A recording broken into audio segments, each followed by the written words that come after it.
हाँ, तो जय हिंद बच्चों, कैसे हैं आप लोग? और आप लोग की तैयारी कैसी चल रही है? आप लोगों ने पहला वीडियो पे आप लोगों ने पार्ट 1 जो आप लोग को हम पार्ट 1 कराए थे आप लोगों के एसएसटी का, आप लोगों का सोशल साइंस का जो पार्ट 1 कराए थे, आप लोगों ने उस पे इतना अच्छा प्यार दिया था, इतना अच्छा प्यार दिया था और इतना अच्छा-अच्छा आप लोगों ने कमेंट किया कि पार्ट 2 लाने पर हम मजबूर हो गए, ठीक है ना? आप लोगों के लिए आज हम पार्ट 2 लेकर आ चुके हैं सोशल साइंस की क्वेश्चन। और आप लोगों ने जैसे पहला वीडियो पे आप लोगों ने प्यार दिखाया था, आप लोग जस्ट उसी तरह इस वीडियो पर भी प्यार दिखा दीजिए और ज़्यादा से ज़्यादा जितना आप लोगों ने उसमें शेयर किया था, आप लोगों ने लाइक किया था और बहुत सारे बच्चों को लो जोड़ा थे, फटाफट एक बारी आप लोग इस पे भी उतना ही प्यार दिखा दीजिए और इसको फटाफट अपने दोस्तों के बीच शेयर कर दीजिए, ठीक ना? आप लोग फटाफट शेयर कर दीजिए और सारे अपने दोस्तों को बुला लीजिए ताकि क्लास को स्टार्ट किया जा सके, ठीक ना? और आप लोगों ने बहुत ज़्यादा प्यार किया था उस वीडियो पे, बहुत ज़्यादा मैं दिल से धन्यवाद करना चाहता हूँ जितने बच्चों ने उसमें प्यार दिखाया था, ठीक है? तो आप लोग फटाफट इस वीडियो पर भी थोड़ा सी आप लोग प्यार दिखा दीजिए और जितने भी बच्चे जुड़ चुके हैं सारे बच्चे एक बारी वीडियो को लाइक कर दीजिए।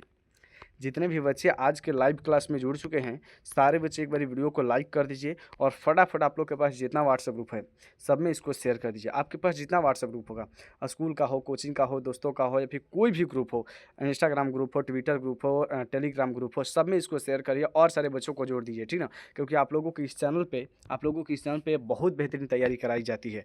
आप लोगों को दिन रात मेहनत करके आप लोगों को मालूम है, जो बच्चा रेगुलर के बच्चा है उनको मालूम है कि इस चैनल पर आप लोगों को मैं 2 लाइव क्लास कराता हूँ।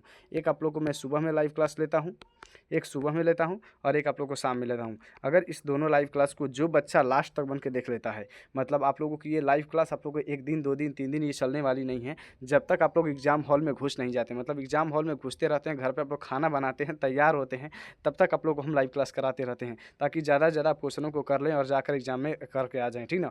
और आप लोग को ज़्यादा से ज़्यादा हम क्वेश्चन कराते हैं, ठीक है? तो आप लोग जितने भी बच्चे हैं, जितने भी बिहार के बच्चे हैं, फटाफट एक बार इस चैनल से जुड़ जाइए और इस परिवार को थोड़ा-सी और प्यार दे दीजिए। ये सिंघानिया क्लासेस का परिवार ये आप लोगों का परिवार है, इसमें और सारे बच्चों को जोड़ दीजिए, ठीक ना?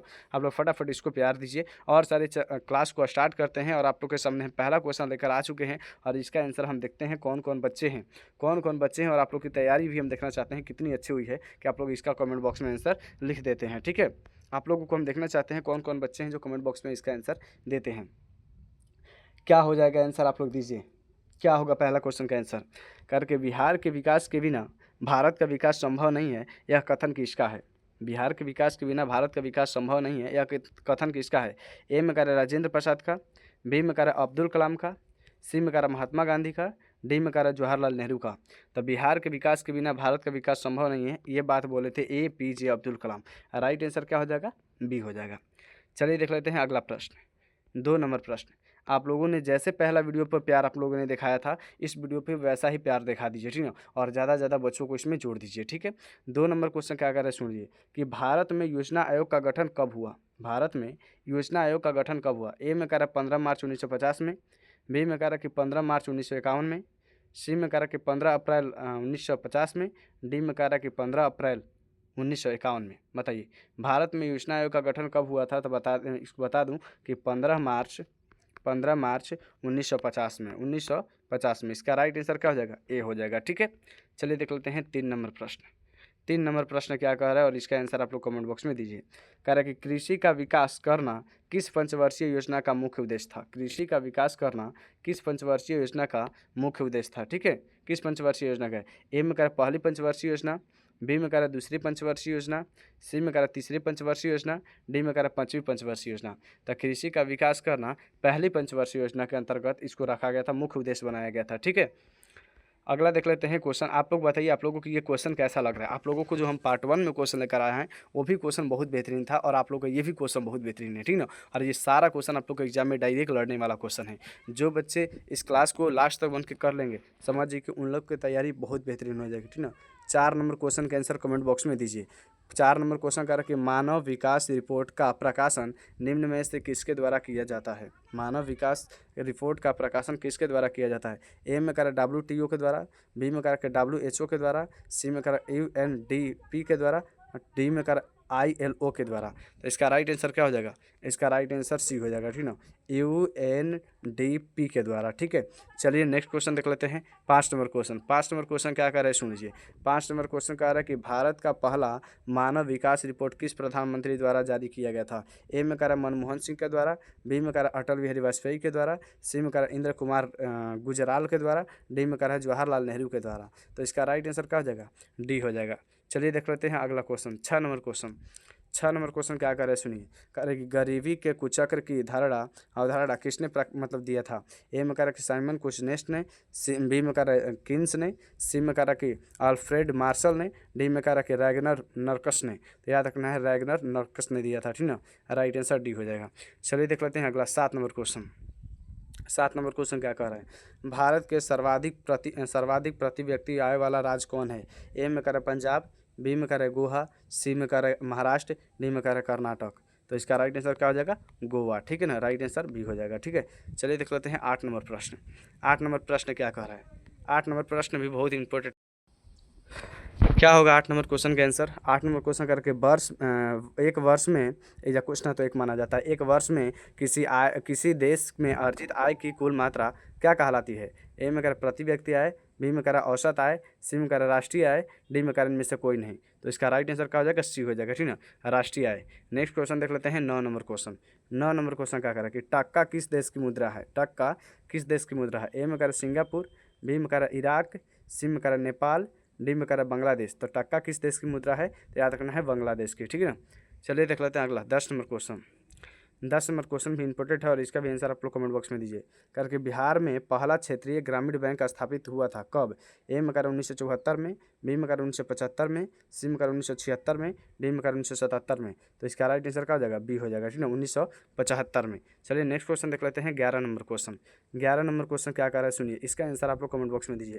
कह रहा है कि केंद्रीय सहकारी बैंक की किस स्तर पर काम करता है? ए में कह रहा है ग्राम स्तर पर, बी में कह रहा है जिला स्तर पर, सी में कह रहा है राज्य स्तर पर, डी में कह रहा है राष्ट्रीय स्तर पर। तो याद रखना है कि जिला स्तर पर काम करता है, ठीक है। केंद्रीय सहकारी बैंक किस स्तर पर काम करता है? तो जिला स्तर पर। चलिए देख लेते हैं 12 नंबर प्रश्न। 12 नंबर प्रश्न क्या कर प्राथमिक कृषि साख समिति कृषकों को किस प्रकार का ऋण प्रदान करता है? ए में कह रहा कि दीर्घकालीन, बी में कह रहा मध्यकालीन, सी में कह रहा कि ए में कह रहा अल्पकालीन, बी में कह रहा मध्यकालीन, सी में कह रहा दीर्घकालीन, डी में कह रहा इनमें से सभी। तो इसका राइट आंसर क्या हो जाएगा? डी हो जाएगा। चलिए देख लेते हैं अगला क्वेश्चन 13 नंबर प्रश्न। 13 नंबर प्रश्न क्या कह रहा है, इसका आंसर दीजिए कमेंट बॉक्स में। कह रहा है कि आर्थिक विकास का तीसरा क्षेत्र क्या है? ए में कह रहा कृषि, बी में कह रहा उद्योग, सी में कह रहा विनिर्माण, डी में कह रहा सेवा। तो तीसरा जो क्षेत्र है ना वो सेवा क्षेत्र है। कैसा क्षेत्र है? सेवा क्षेत्र को क्या बोलते हैं? तीसरा क्षेत्र बोलते हैं। राइट आंसर क्या हो जाएगा? डी हो जाएगा। चलिए देख लेते हैं कितना 14 नंबर प्रश्न। 14 नंबर प्रश्न क्या कह रहा है? 14 नंबर प्रश्न कह रहा है कि सरकार द्वारा लगाए गए अनावश्यक नियंत्रण तथा प्रतिबंधों को हटाना क्या कहलाता है? ए में कह रहा निजीकरण, बी में कह रहा उदारीकरण, सी में कह रहा वैश्वीकरण, डी में कह रहा इनमें से कोई नहीं। इनमें से कोई नहीं। तो याद रखना है उदारीकरण कहलाता है, ठीक ना, बी हो जाएगा। चलिए देख लेते हैं 15 नंबर प्रश्न। 15 नंबर प्रश्न क्या कह रहा है कि विश्व व्यापार संगठन का मुख्यालय कहाँ है? ए में कह रहा न्यूयॉर्क में, बी में कह रहा वाशिंगटन में, सी में कह रहा जेनेवा में, डी में कह रहा रोम में। तो राइट आंसर क्या हो जाएगा? सी हो जाएगा, ठीक ना, जेनेवा में। ठीक है, जेनेवा में। चलिए देख लेते हैं 16 नंबर प्रश्न। 16 नंबर प्रश्न क्या कह रहा है, इसका आंसर दीजिए कमेंट बॉक्स में। करके वर्तमान में उपभोक्ता संरक्षण हेतु कितने राज्य आयोग काम कर रहे हैं? ए में कह रहा कि 34 गो, बी में कह रहा 35 गो, सी में कह रहा 32 गो, डी में कह रहा 36 गो। तो इसका राइट आंसर क्या हो जाएगा? बी हो जाएगा, ठीक ना, 35 गो काम कर रहे हैं। चलिए देख लेते हैं next question 17 number question. 17 number question क्या कह रहा है? कह रहा कि सहकारिता प्रांतीय सरकारों का हस्तांतरण योग्य विषय कब बनी? ए में कर 1929 में, बी में कर 1919 में, सी में कर 1918 में, डी में कर 1914 में। तो इसका राइट आंसर 1919 में बना था, ठीक है ना। नेक्स्ट क्वेश्चन देख लेते हैं 18 नंबर प्रश्न। 18 नंबर प्रश्न क्या कह रहा है? 18 नंबर प्रश्न करके मैग्नीज उत्पादन में अग्रणीय राज्य कौन है? ए में कर उड़ीसा, बी में कह रहा मध्य प्रदेश, सी में कह रहा महाराष्ट्र, डी में कह रहा कर्नाटक। तो इसका राइट आंसर क्या हो जाएगा? ए में हो जाएगा, ठीक ना, उड़ीसा में हुआ था, उड़ीसा में। ठीक है, नेक्स्ट क्वेश्चन देख लेते हैं 19 नंबर प्रश्न। 19 नंबर प्रश्न क्या कह रहा है? 19 नंबर प्रश्न का निम्न में से कौन लौह अयस्क का एक प्रकार है? ए में कह रहा लिग्नाइट, बी में कह रहा हेमेटाइट, सी में कह रहा बिटुमिनस, डी में कह रहा इनमें से सभी। तो इसका राइट आंसर क्या हो जाएगा? बी हो जाएगा, हेमेटाइट। नेक्स्ट प्रश्न देख लेते हैं 20 नंबर प्रश्न। 20 नंबर प्रश्न क्या करा कि भाखड़ा नंगल परियोजना किस नदी पर बनी है? ए में करा महानदी पर, बी में करा सतलज नदी पर, सी में करा गोदावरी नदी पर, डी में करा कृष्णा नदी पर। तो याद रखना है सतलज नदी पर। राइट आंसर क्या हो जाएगा? बी हो जाएगा। चलिए देख लेते हैं 21 नंबर प्रश्न। 21 नंबर प्रश्न क्या कह रहा है? 21 नंबर प्रश्न कह रहा है कि निम्नलिखित में से कौन भारत का पहला स्वदेशीय प्राय से बना परमाणु केंद्र विद्युत केंद्र है? ए में करा कि राणा प्रताप सागर परमाणु विद्युत केंद्र, बी में करा नरौरा परमाणु विद्युत केंद्र, सी में करा तारापुर परमाणु विद्युत केंद्र, डी में करा कलपक्कम परमाणु विद्युत केंद्र। तो याद रखना इसका राइट आंसर क्या हो जाएगा? डी हो जाएगा, कलपक्कम परमाणु विद्युत केंद्र। चलिए देख लेते हैं 22 नंबर प्रश्न। 22 नंबर प्रश्न क्या कह रहा है कि हिमाचल प्रदेश के मणिकर्ण में किस प्रकार का ऊर्जा संयंत्र है? ए में करा परमाणु संयंत्र, परमाणु ऊर्जा संयंत्र, बी में करा भूतापीय ऊर्जा संयंत्र, सी में करा कि ताप विद्युत ऊर्जा संयंत्र, डी में करा जल विद्युत ऊर्जा संयंत्र। तो इसका राइट आंसर क्या हो जाएगा? बी हो जाएगा, भूतापीय। ठीक है ना। चलिए देख लेते हैं 23 नंबर प्रश्न। 23 नंबर प्रश्न क्या कह रहे हैं कि प्राकृतिक गैस किस खनिज के साथ पाया जाता है? ए में करा यूरेनियम के साथ, बी में करा पेट्रोलियम के साथ, सी में करा चूना पत्थर के साथ, डी में करा कोयला के साथ। तो याद रखना है पेट्रोलियम के साथ। ठीक है। चलिए देख लेते हैं 24 नंबर प्रश्न।